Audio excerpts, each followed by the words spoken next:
to feel very welcome in the IPU. There are a lot of things being said here. I think they're interesting things. But what is important is that we develop and help our members develop the capacity to implement those aspirations that have been expressed here. Otherwise, we would just be a talk shop, you know. And so I thought I should engage you while you are here. It saves me the trouble of coming to Uganda. Yeah, not that I don't want to come to Uganda, not to Tanzania, but you know, we have lots of other things, and so if I can shoot two birds with one stone here, I think. So we did, and I did send you that letter, and I made a proposal in my letter that you might want to consider being one of the countries that we have identified as priority countries for support when it comes to promoting gender equality in different aspects. Yes, because we have a mandate to promote inclusive decision making, and over the years we have developed expertise in promoting an increase in women's political participation, especially the elevation to parliament. I'm so glad each time I see news coming in, there's a woman speaker who is elected somewhere, then I go and I say, hooray. You tick. Yes, I tick. And today we have just 22% of speakers in the parliament in the world that are women, just 22%. I would very much like to see 50%. I'm sure you agree, Ambassador. Yes. So there are many things that we can do, and if our offer is one that is agreeable to you, then my office and your office could work together on the details of such cooperation, and we would be pleased to provide the resources for that. So.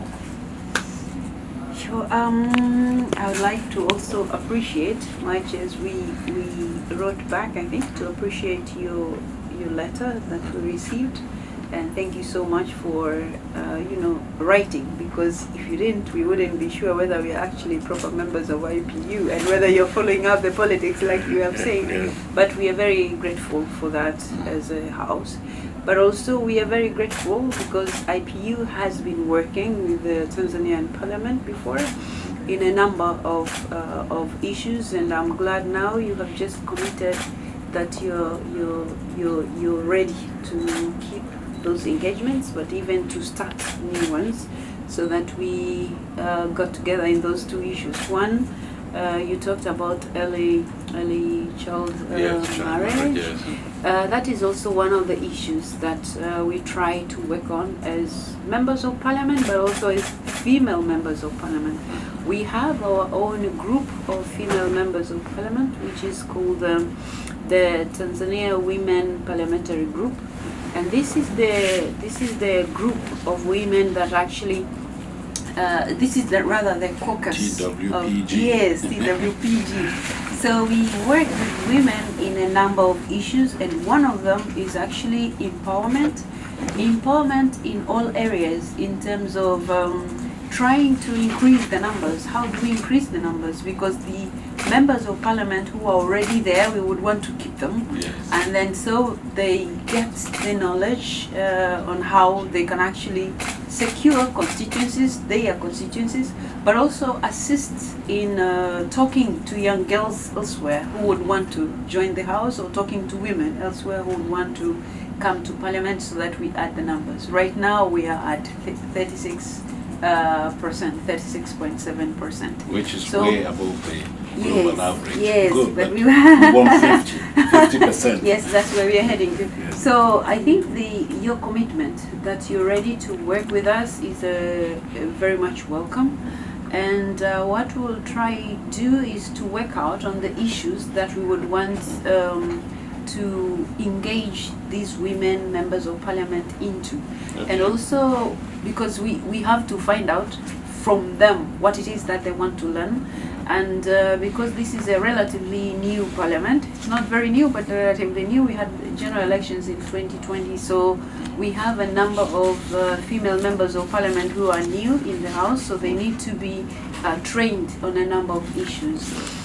One of them, like we had today in the session, is lobbying, because you need resources to keep your constituency, whether you're directly elected like myself, because I have a constituency, but you also have a particular group of female members of parliament who are elected to the House but not directly elected from constituencies. So because the constitution guarantees 30% that they should be women, so there's an arrangement that is made in the laws that these women, you get them from different parties that would have participated in the general election. Any party that would get more than 5% of the general vote, general vote from the members of parliament, then they are guaranteed a particular number of members in the House. So this training do two things. One, these women can still come through the ways that they have come to the House. We usually call them special seats. But also you have got a number of them wanting to now go to constituencies, and then you have more female in the constituencies, and then you have also the 30%.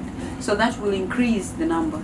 So I talked about the need for financial engagement or literacy, whatever you call it, but they need to know how to access funding so that they can be able to keep their constituencies. But also there are other areas, like you talked about your readiness to work in child marriage.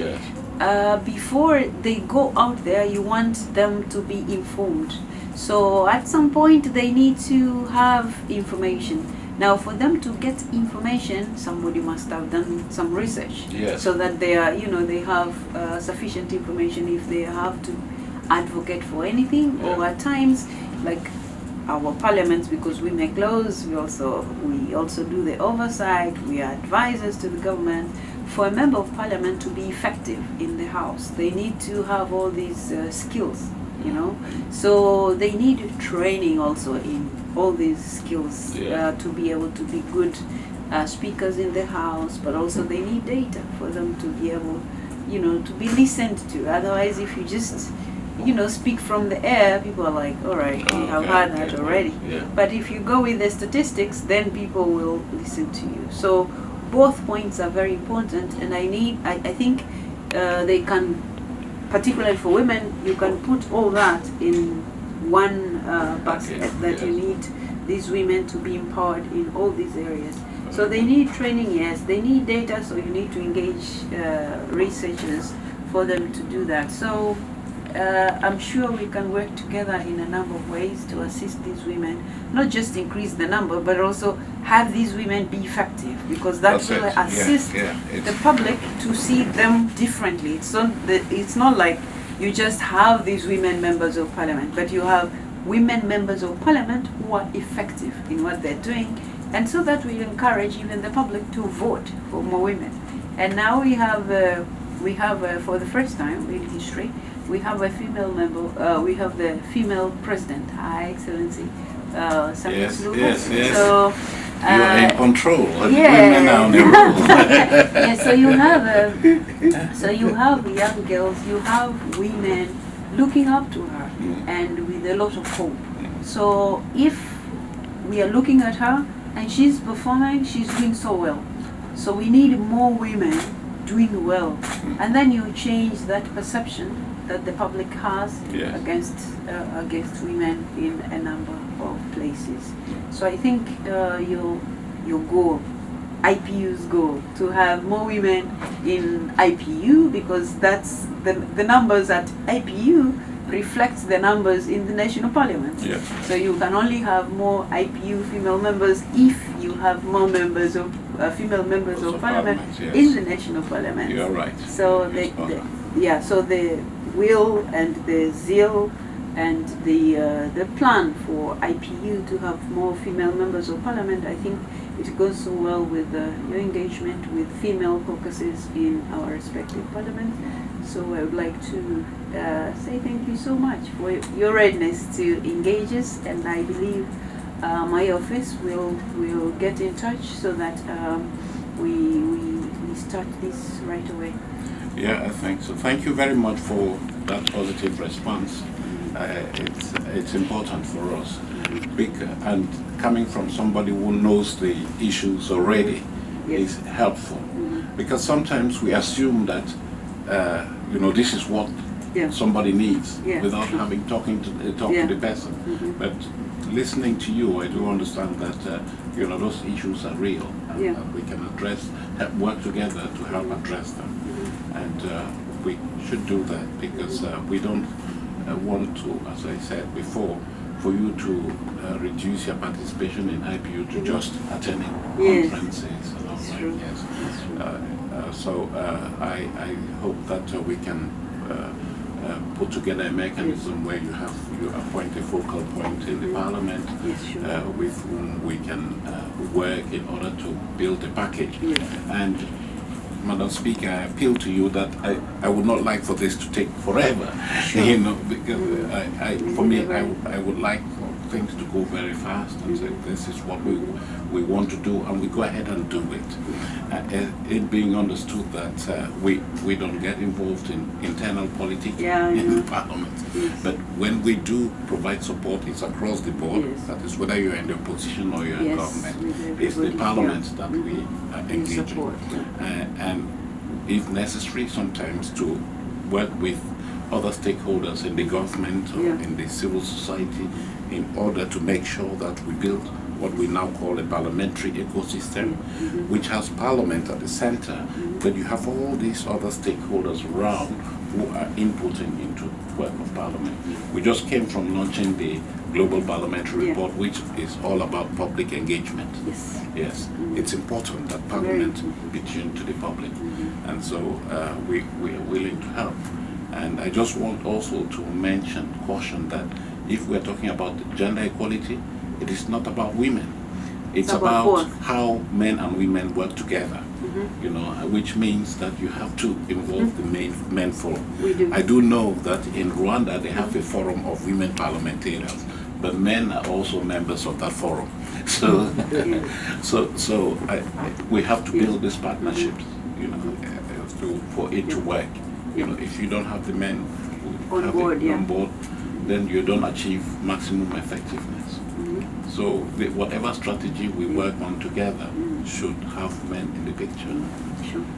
We also have, maybe we're not advanced as Rwanda to have the members, but we also have, we call them champions. Yes, the he for she champions. Yes. So they are usually part of the TWPG. Yes. So how it works is that when trainings are there, they can also share their experiences, because when you talk about increasing the number of women in the House, it's not something that you can just have women and then for them to tell you. You need men to tell you how they, how they maneuver at times. That's right. So you need them on board. So we also have a number of men, and we are still working harder to have even more men, because like I said, the women are just, below 40%. So the majority are men. So even when the trainings that we have talked about, if you need the women to take a particular issue to the House, for it to be supported, for it to have, a positive impact, you need men on board. Correct. Like we talked about child marriage, you need men on board, because in most cases, when we talk about child marriage, we are talking about a girl child, because mostly it's a man marrying this girl child, right? It's in very few instances where you will find a young boy marrying wherever. So that needs a male support. They have to tell you what it is that has to be done, or even advise you. Otherwise, if you leave them behind, you go there, you're discussing issues emotionally without understanding the depth of how things are. So we have them on board as well? We have seen that it's important to engage the traditional rulers, religious rulers in many countries, like in West Africa. The inroads we made in a country like Mali, that is deeply steeped in those traditional cultures of children getting married or female genital mutilation. We had to go and talk to the traditional authorities, to the imams and all of that, to make sure that, to explain to them, say why it is not on to do those traditional harmful practices. So it's good that we have this thing, and so Parliament does not function in a bubble. True. So I hope that we can work on this very quickly and move forward. I personally, as I said, Dr. Kikwete and myself, we sit on the Global Commission on Nairobi, which looks at all the issues about sexual and reproductive health and rights. I sit on the board of the Partnership for Maternal, Newborn and Child Health, and so the issue of child marriage is very much on cards, the harmful traditional practices and all of that. So we can tap into these resources that are there, it being understood that we're just about people, protecting people, and helping parliaments who represent the people to protect them.